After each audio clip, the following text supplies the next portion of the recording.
चलिए आज हम बात करते हैं करंट डेंसिटी के बारे में, धारा घनत्व। तो चलिए देख लेते हैं धारा घनत्व है क्या। तो करंट डेंसिटी को हम इस तरह से डिफाइन करते हैं, the current density at any point inside a conductor.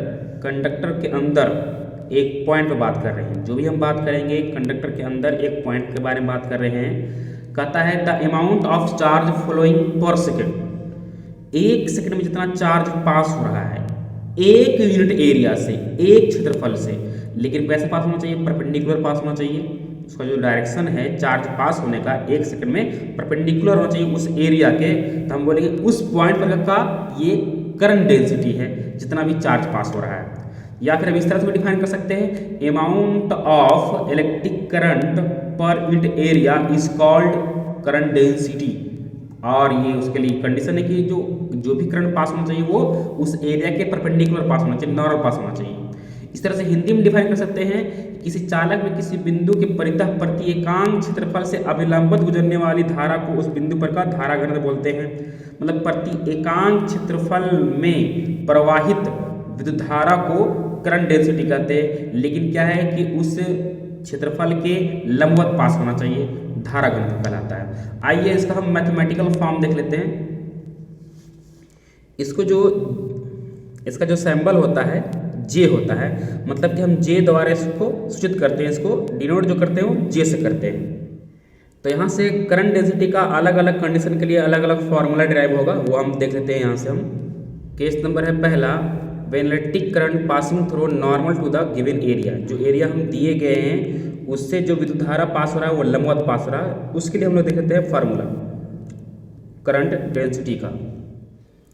चलिए इसको हम डायग्राम से फार्मूला हम ड्राइव करते हैं, करंट डेंसिटी का, धारा घनत्व का हम फार्मूला ड्राइव करते हैं यहाँ से।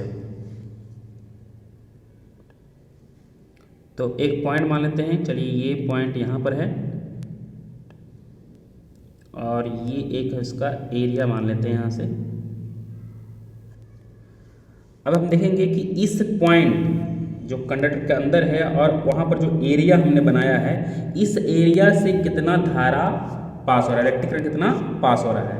तो आपको पता होना चाहिए यहाँ से एरिया जो है वो वेक्टर जैसा ट्रीट करता है। अगर आप इलेक्ट्रोस्टैटिक पढ़े हैं और उसमें एक फिजिकल टर्म था एरिया वेक्टर, अगर आप इसको अच्छे तरीके से समझना चाहते हैं तो आप पहले एरिया वेक्टर वाले वीडियो देख लीजिए, तो फिर इसको देखिएगा तो आसानी से समझ में आने वाला है यहाँ से।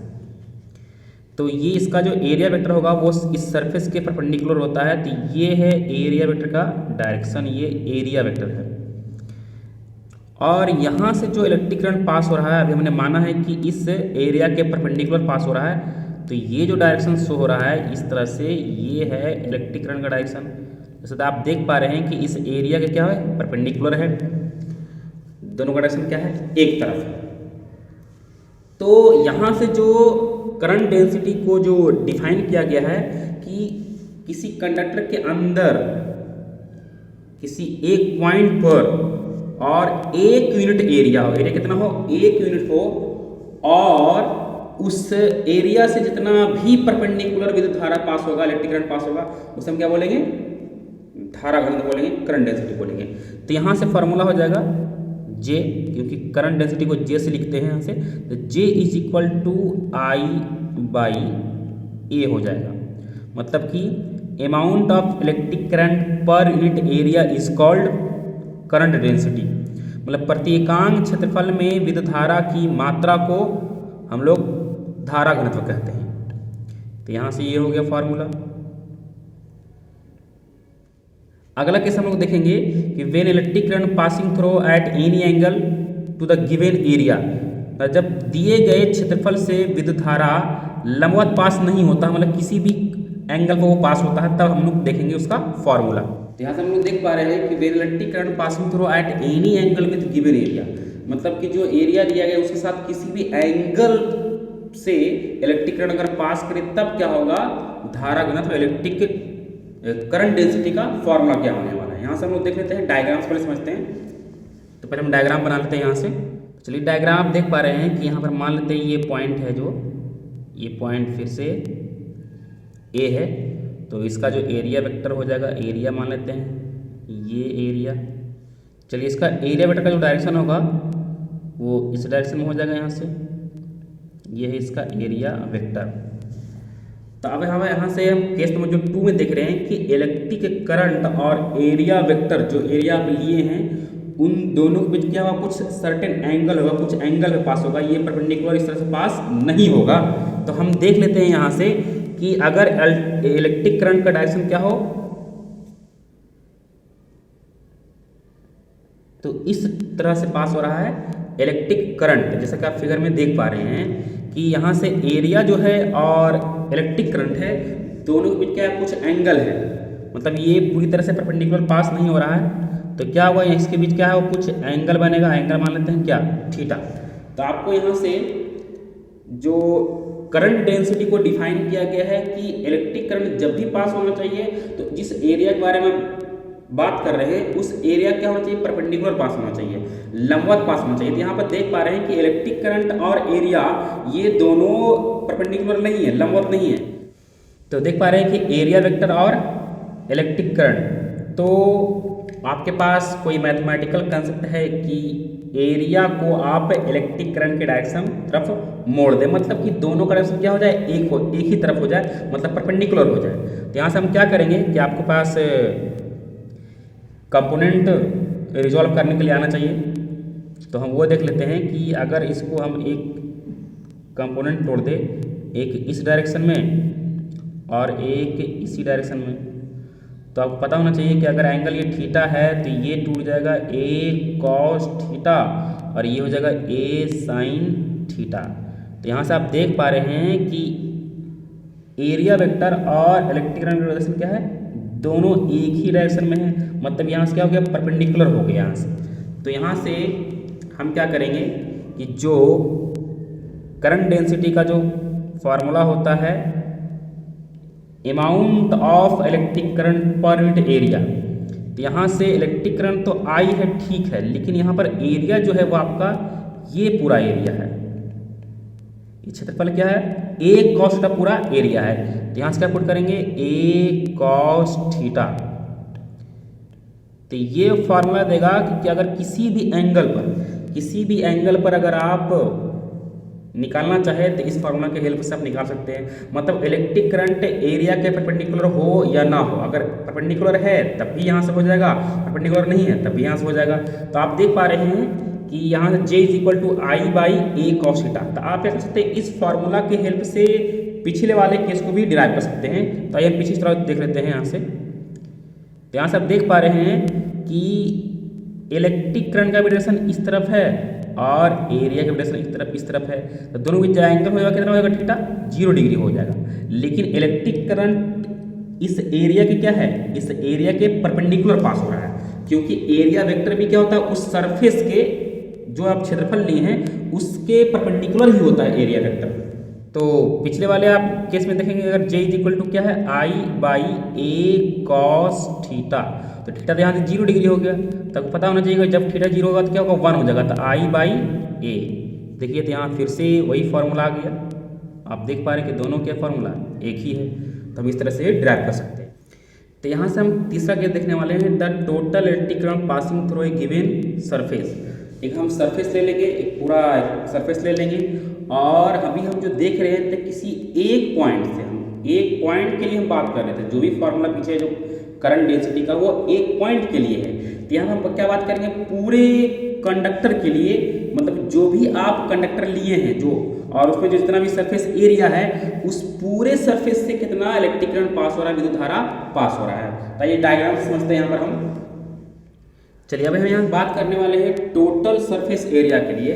तो मान लेते हैं कि इस कंडक्टर का जो टोटल सरफेस एरिया है वो S है, और यहाँ पर हम जिस पॉइंट के लिए बात कर रहे हैं कि ये पॉइंट A है, और आप देखिएगा कि इस पूरे कंडक्टर के लिए अगर कंसिडर किया जाए तो पॉइंट A का जो एरिया होगा बहुत ही छोटा होगा। तो बहुत छोटे से एरिया के लिए हम बात करते हैं, इसको जो लिखते हैं वो लिखते हैं DA लिखते हैं। इसका जो एरिया होगा बहुत ही छोटा होगा। देख पा रहे हैं कि ये अगर पूरे कंडक्टर के लिए बात किया जाए तो कंपेरिजन में जो पॉइंट A का जो एरिया है बहुत ही छोटा होगा, तो ये एरिया बहुत ही छोटा है। और यहाँ से जो इलेक्ट्रिक करंट जो पास हो रहा है वो इस डायरेक्शन पास हो रहा है, तो इलेक्ट्रिक करंट भी क्या होगा, छोटा ही होगा। जब एरिया छोटा है तो इलेक्ट्रिक करंट भी क्या होगा, यहाँ से छोटा होगा। तो यहाँ से क्या हो जाएगा, डी आई हो जाएगा। और इस बीच जो एंगल है वो क्या है, थीटा है। तो यहाँ से जो हम लोग करंट डेंसिटी देखते हैं वो एरिया के क्या होना चाहिए, परपेंडिकुलर होना चाहिए। तो यहाँ से हम क्या करते हैं, रिजॉल्व कर लेते हैं, कंपोनेंट तोड़ लेते हैं, यहाँ से घटक तोड़ लेते हैं यहाँ से। तो आपको पता होना चाहिए यहाँ से कि अगर ये इस डायरेक्शन में है डी ए और ये डायरेक्शन में क्या है डी आई, और इस बीच क्या है एंगल थीटा है। तो यहाँ से क्या होगा कि एक इस डायरेक्शन में टूट जाएगा कंपोनेंट और एक इस डायरेक्शन में टूट जाएगा कंपोनेंट और एक इस डायरेक्शन में टूट जाएगा। तो इधर जो थीटा रहता है वो क्या होता है, डी ए कॉस थीटा। तो एरिया हो गया इधर डी ए कॉस थीटा और इलेक्ट्रिक करंट हो गया डी ए। अब दोनों डायरेक्शन क्या है, एक ही तरफ है, मतलब क्या है, परपेंडिकुलर है। यहाँ से जो धारा घनत्व का फॉर्मूला हो जाएगा J is equal to D I by D A cos theta. तो ये इसका क्या हो गया, फार्मूला हो गया। अब यहाँ से हम निकालना चाहते हैं कि इस टोटल सरफेस एरिया से कितना इलेक्ट्रिक करंट पास होगा। तो क्या करते हैं, अगर इसको हम क्रॉस मल्टीप्लाई करते हैं तो यहाँ से क्या होगा, J into D A cos theta और इज इक्वल टू क्या हो जाएगा, डी आई हो जाएगा। तो अगर आप वेक्टर पढ़ लेंगे तो आपको पता होना चाहिए कि ए डॉट बी, अगर आप वेक्टर पढ़े हैं तो यहाँ से फॉर्मूला होता है A dot B is equal to A B cos theta. तो यहाँ से ए भी वेक्टर क्वांटिटी है और बी वेक्टर क्वांटिटी है, लेकिन ये पूरा जो वैल्यू है वो स्केलर है। ये जो फॉर्मूला लगाते हैं किसके लिए लगाते हैं, स्केलर के लिए लगाते हैं। तो यहाँ से आप देख पा रहे हैं कि D I is equal to जो फॉर्मूला है वो J D A cos theta है। तो यहाँ से हो जाएगा, ए के लिए देख रहे हैं कि जे हो गया और बी के लिए डी ए हो गया और कॉस थीटा है। तो इसको हम इस तरह से कन्वर्ट कर सकते हैं, जे डॉट डी ए।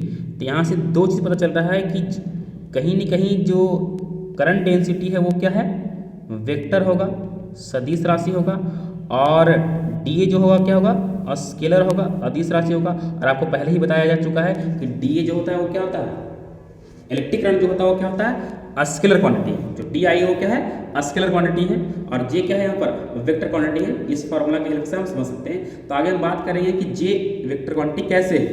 तो यहाँ से हम क्या करेंगे, ये जो इलेक्ट्रिक करंट निकला है वो छोटे से पार्ट के लिए निकला है। यहाँ से जो निकला है इलेक्ट्रिक करंट आप देख पा रहे हैं, यहाँ से जो निकला है इलेक्ट्रिक करंट डी आई और जे डॉट डी ए, ये निकला है इलेक्ट्रिक करंट सिर्फ छोटे से एरिया के लिए। हमको जो निकालना है इस पूरे एरिया से निकालना है, इस पूरे एरिया से निकालना है कि इसमें से कितना इलेक्ट्रिक करंट पास हो रहा है।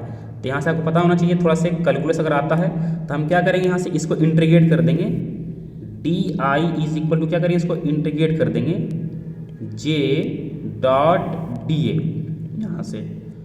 तो आप देख पा रहे हैं कि यहाँ से इंटीग्रेशन होगा किसका, 1 का होगा आई के रेस्पेक्ट में, और यहाँ जो इंटीग्रेशन होगा ए के रेस्पेक्ट में जे का इंटीग्रेशन होगा।